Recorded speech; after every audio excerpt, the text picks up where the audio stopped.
All right, I will get to your forecast for today momentarily. However, we've gotten a lot of questions about that storm that came through yesterday.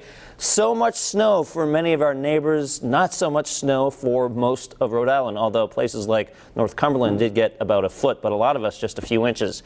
Here is where the storm is right now, and you can see just how huge it is. The center of the storm, hundreds of miles away, and really, even yesterday, it wasn't that much different a distance away from us as it is right now, but the extent of the storm, the size was just huge. We got clipped by the outer edges of it, and there was another upper level disturbance which kind of was fed into this, and somehow the way that interacted with this main storm created a snow maximum over Connecticut, Massachusetts, and then in the other side of Massachusetts, sort of creating a snow force field right over Rhode Island. So while it was snowing pretty hard for much of the day, most of it didn't stick, and the stuff that did stick had a hard time really accumulating on a lot of the Providence metro area roads, which, you know, is a good thing. So there's the center of the storm. That moves away. We don't have to worry about that. And here is a look, an estimate basically at what fell. You can see a very bizarre looking snow map, almost like the Rocky Mountains, 2 to 4 inches across a lot of the South County area. Some spots not even making it to that 2-inch mark. This 4 to 6 strip just the north and to the east of Providence, and then 6 to 12 inches, places like North Cumberland, Burrville, getting almost a foot of snow. And then here's that jackpot in Bristol County, Massachusetts, and another jackpot there in eastern Connecticut. So just very interesting storm. This will be looked at, I'm sure, over the coming months as people piece together what happened.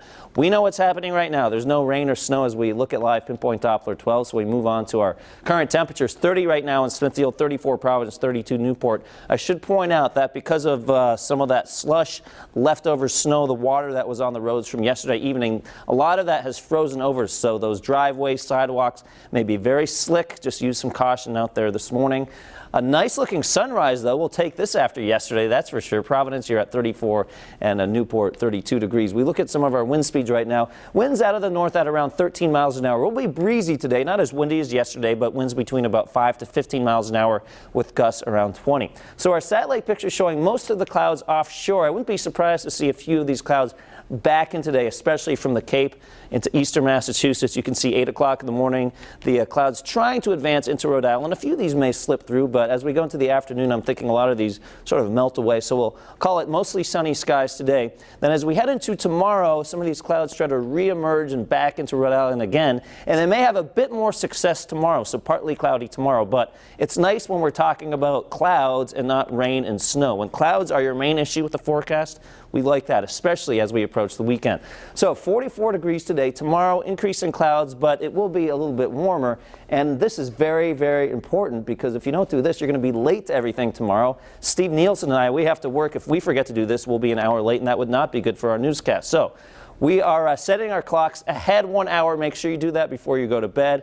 We will get the benefit of later sunsets in the evenings, but less sleep tonight into tomorrow morning. Some of you may get that daylight saving hangover into Monday as well, as we lose that hour on the weekend.